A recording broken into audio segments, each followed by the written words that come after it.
Can I ask you a personal question?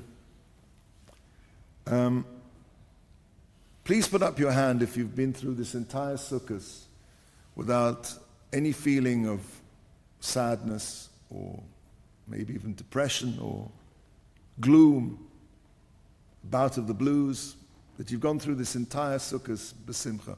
Please put up your hand if you've managed to do that. So nobody has managed to, well, I'm glad you said that because now I feel in good company. It's amazing how when Sukkot comes around, Zman simcha seinu, it becomes so elusive. How much a person wants to pursue to experience that. The Vilna Gaon says that V'samachta b'chagecha is the most difficult mitzvah in the whole Torah. The Vilna Gaon says because the mitzvah is you have to be b'simcha all the time. You know, a person goes through Rosh Hashanah, Yom Kippur, and he gets to Sukkot, and somehow he feels, I do, I'm not making it, I'm not getting there. Maybe you look around and you think, you know, wow, this guy he's b'simcha, and why aren't I feeling like that? Why aren't I feeling this? V'samachta b'chagecha, and as much as you sing it, v'samachta, and somehow you feel left behind. My friends, I want to tell you this is a very common, honest feeling. And it's not something that a person should feel depressed. The fact that you feel depressed shouldn't depress you. Because in that feeling of sadness, in that feeling of being far from Hashem, is actually the whole secret of Hosana Rabba.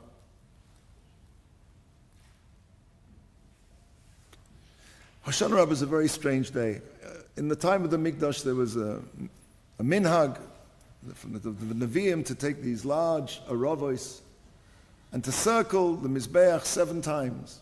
We have the minhag tomorrow morning. We copy it in a small way.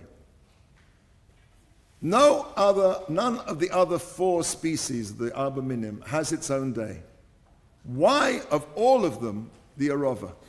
There's a well-known, as you know, I'm sure you've heard it many times, the Yalkut Shimoni, the Medrash that says that the 4 species are like 4 Jews. The Esrog is the choicest. The Esrog has taste and smell. That's a Jew who has Torah and Maisim Tovim. The Lulav is the date, has taste, has Torah, but he doesn't have the palm hasn't have a pleasant aroma, so he doesn't have good Maisim Tovim. The Hadass smells beautiful, that's Maisim Tovim, has no Torah. And the Arava has neither taste nor smell. Why, my friends, of all of the Daled Minim, should we single out for its own day the day of the Arava? Hoshana Rabba. And not only that, Hoshana Rabba, great, that's great. Everything which is, there are 10 things which are great, and one of those things is Hoshana Rabba. What is the greatness?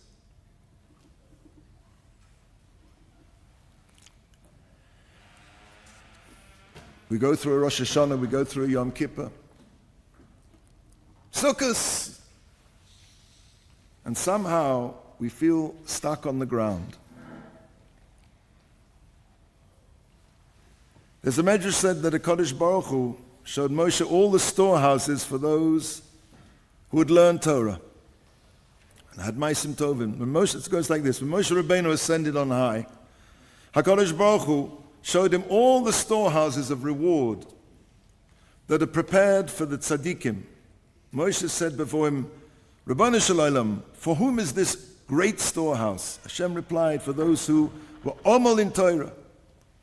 HaKadosh Baruch Hu showed Moshe another one. Moshe said, who this one is for? Who's that for? And Hashem said, for those who did Gemilas Chasodim. And another. All of the tzaddikim with their particular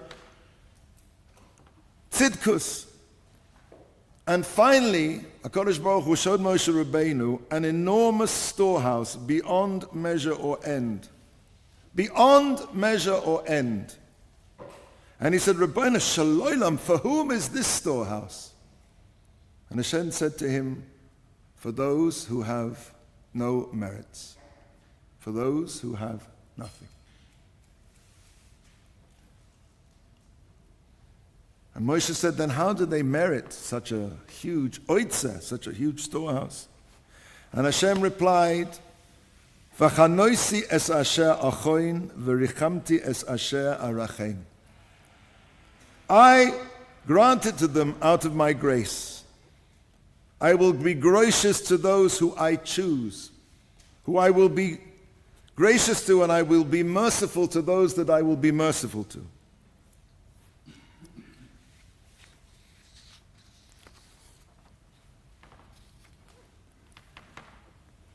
The Hosana Lublin had a Talmud called Rabbi Shmuel Arava. He was a big tzaddik. He had tremendous emunah and bitachon, and sometimes his emunah and bitachon went a little too far for his wife anyway.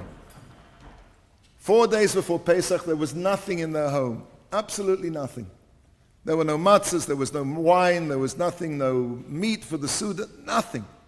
And his wife was, she said, you have to go and do something. And he said, my dear wife, you do not have to worry. I have total faith in the Ribono Shel Olam. We will be provided for Pesach, 4 days before Pesach. So the Hosana Lublin heard about this, and he instructed one of his wealthy Hasidim to take care of Reb Shmuel Arava. And the day before Pesach, this huge wagon arrives with everything in it. Matzahs, wine, meat, the ganze Geschäft. And that night, the Seder night, Reb Shmuel Arava sat down at his Seder table, and he felt like no one else. He did the Seder, and you can imagine like this feeling of Yeshua Hashem, and he felt that he descended to the level of the angels. Never was there a Seder like this. And the Seder went on for a very, very, very, very long time, well into the following night and the following morning, early into the morning, and finally Reb Shmuel fell into a deep, deep sleep, and he slept all through the day. And he slept well into the following evening, and he suddenly awoke, and he realized that he had a very limited time to do the second Seder. And he just focused his mind on just forget all the kavanas. Let's do. We got to do the matzah. We got the morah. We got the 4 kosos. And he managed finally to eat the afikoman in time. And he went to bed that night, and he fell into a tremendous depression.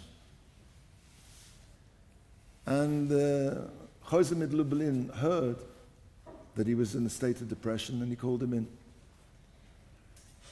And the Chosana said to Reb Shmuel, let's analyze Reb Shmuel's 2 Seder nights. The first Seder night, not really roy for Reb Shmuel. He thought he was flying around with the angels. But that second Seder night, when with a broken heart, all Reb Shmuel wanted to do was to fulfill the mitzvahs of HaKadosh Baruch Hu. That was a Seder. That was a Seder.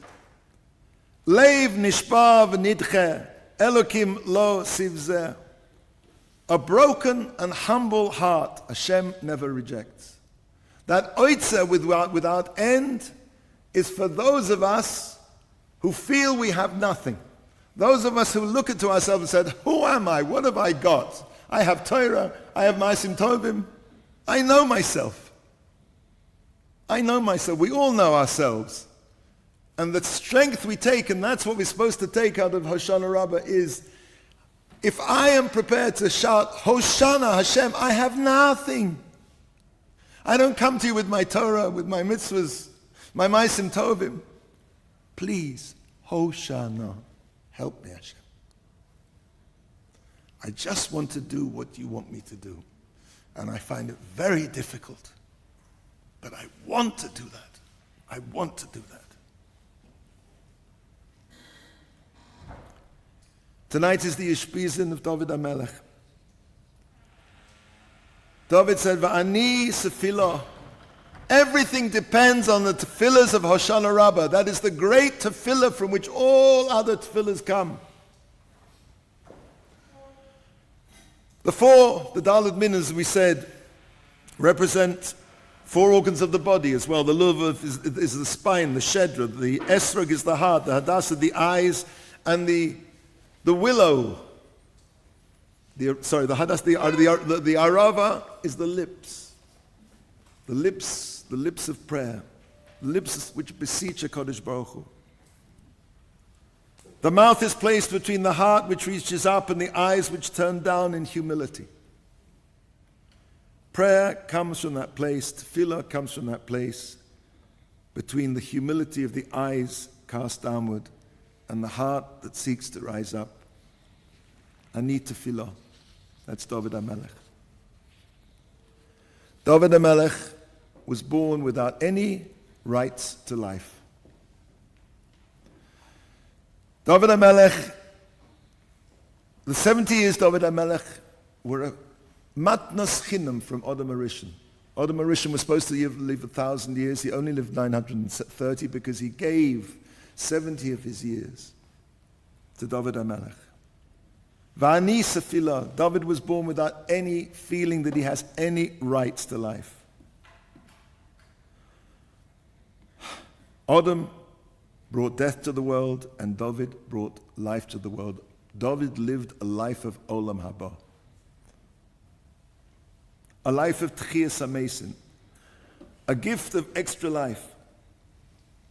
David lived the whole theme, the whole idea of Hosana Rabba, the cry where we acknowledge our complete dependence on HaKadosh Baruch Hu. Hashem, I come before you with nothing except a plea and a cry, Hoshiana, Hoshana.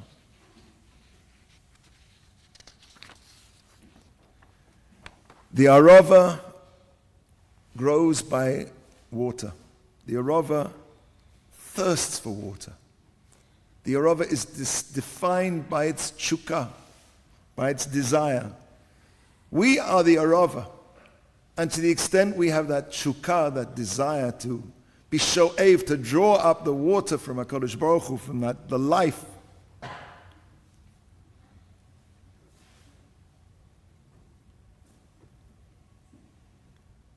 The Arava has nothing to say for itself. It has neither Torah nor mitzvahs.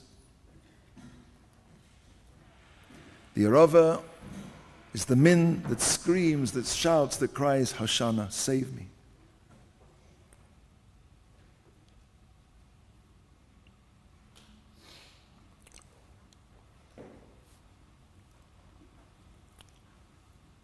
May Hashem grant that these words penetrate our heart, and we stand tomorrow morning, the two seals, the two chotamot of Yom Kippur and Hosana Rabba. And on Yom Kippur we're being judged for how much tshuva we did, how much tshuva we didn't do. And tomorrow morning we're going to be judged by the depth of our yearning, by the depth of our crying out. Hashem should give us all the koyach tomorrow morning. It's a long night. To stand in front of Him and say, Hashem, I have absolutely nothing. I have nothing except my desire to do your will. Save us, save Klal Yisrael, and bring very speedily Mashiach Tzidkenu.